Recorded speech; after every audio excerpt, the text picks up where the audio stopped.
Prima lettera ai Tessalonicesi, capitolo 2. A condotta di Paolo a Tessalonica. Voi stessi sapete buono che non sono venuto in mezzo a voi per senza niente. Sapete pure per poco prima, in da città di Filippi, ieri è stato insultato e aveva malapatuto assai. Ma pure rinda tanti giovani, Dio mi ha dato la forza per predicare a voi il Vangelo suo. Rinda che la prima predica non ci stava nessuna intenzione per dicere favosa, o imbrugliare, o parlare mai più una ria.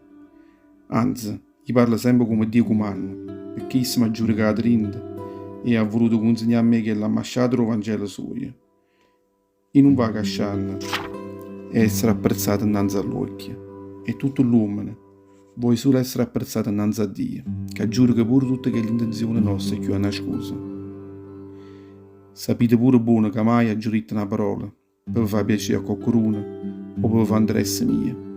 Dio potesse essere il testimone di questa cosa e mai ha già desiderato essere apprezzato innanzi alla gente, né a voi e manca a tutto il lato.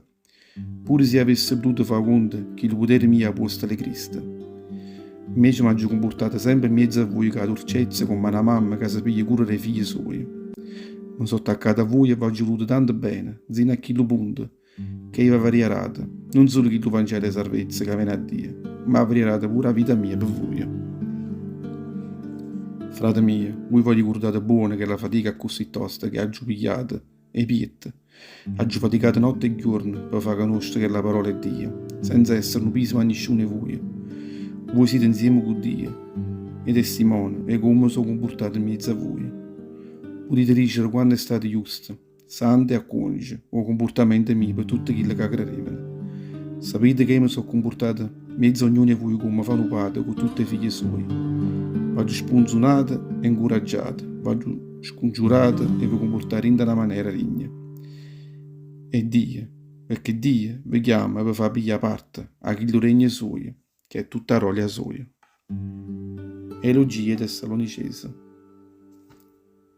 Pure perché sta ringrazia Dio tutti i giorni, perché quando noi abbiamo regalato la parola di Dio, voi l'avete subito accettata e pensata, non come una semplice parola e nome, ma proprio come una parola di Dio. Questo veramente è così, e come parola di Dio sta rinda a voi e vi fa credere rinda a Gesù Cristo. Frate miei, voi siete aiuti appresso a chi la sempre, tutta la di chiesa cristiana, che stanno rinda a terra della Giudea e che appartengono a Dio, e credono rinda a Gesù Cristo. Pure voi trovate parecchi intoppi in mezzo a gente vostra, proprio come quelli che hanno creduto e hanno trovato parecchi intoppi in mezzo a tutta l'Abreia. Sono quegli stessi ebrei che hanno acceso il Signore Gesù e tutta la di profeta e che stanno niente pure contro noi. Chi si sta niente contro il volere di Dio e sono nemici di tutta la gente. Chi non vuole che noi predichiamo il Vangelo in mezzo ai pavani, non ci contrastano perché non vuole che pure loro arrivassero in tale salvezza. Ma comportandosi così, non fa nada che fa ingranire ancora più. Il peccato loro e il castigo è Dio, è già pronto per svuotare ancora a loro. A inquietudine Paolo. Per quanto importa a me, frate mio, a poco era stato costretto a mi spartere a voi, e già teneva rinda a me una smania assai rossa e vedere. Nata volta. Stava arrasata a voi con il corpo mio, ma il cuore mio stava ancora vicino a voi. Teneva una smania assai rossa rinda il cuore mio e vedere nata volta. E così, già 2 volte, avevo pensato di venire a voi. Odiavo invece, già ambizzata la cora soia, per scombinare il progetto mio.